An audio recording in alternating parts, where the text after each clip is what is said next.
మేము అడుగుతున్నాం, రండి అసెంబ్లీకి రండి, ప్రజా సమస్యల మీద మాట్లాడండి. మీరు ఏ ప్రశ్నలు అడిగినా, రాష్ట్రానికి ఉపయోగపడేది ఏది అడిగినా ఖచ్చితంగా దానికి సమాధానం చెప్పడానికి, ఆ విషయం మీద చర్చించడానికి ప్రభుత్వం సిద్ధంగా ఉంది, సభ సిద్ధంగా ఉంది. మరి ఎందుకు రారు మీరు? ప్రజలు గెలిపించినప్పుడు మీరు అసెంబ్లీకి ఎందుకు రావట్లేదు? అంటే అసెంబ్లీకి వచ్చి మాట్లాడాలంటే భయం. మీకు అసెంబ్లీ అంటే భయం కాబట్టే అసెంబ్లీలోకి వచ్చి 10 మందిలో వచ్చి మాట్లాడటం మీరు భయపడుతున్నారు కాబట్టే ఈరోజు జగన్మోహన్ రెడ్డి అసెంబ్లీకి రావట్లేదు. ధైర్యం ఉంటే అసెంబ్లీకి రా. ప్రజా సమస్యల మీద నీ గౌరవం ఉంటే పరిష్కరించాలనుకుంటే అసెంబ్లీకి రావాల్సిన బాధ్యత ఉంది. నాకు ప్రతిపక్ష నాయకుడు హోదా ఇస్తేనే నేను వస్తాను అంటే ఇదే విడ్డూరం అండి. అంటే ప్రజలు ఇవ్వనటువంటి ప్రతిపక్ష నాయకుడు విలువ హౌస్ ఎలా ఇస్తుంది, సభ ఎలా ఇస్తుంది? మీకు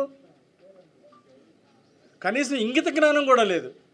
ఈరోజు ప్రతిపక్ష ఎమ్మెల్యే జగన్మోహన్ రెడ్డికి కనీసం ఇంగిత జ్ఞానం లేదు.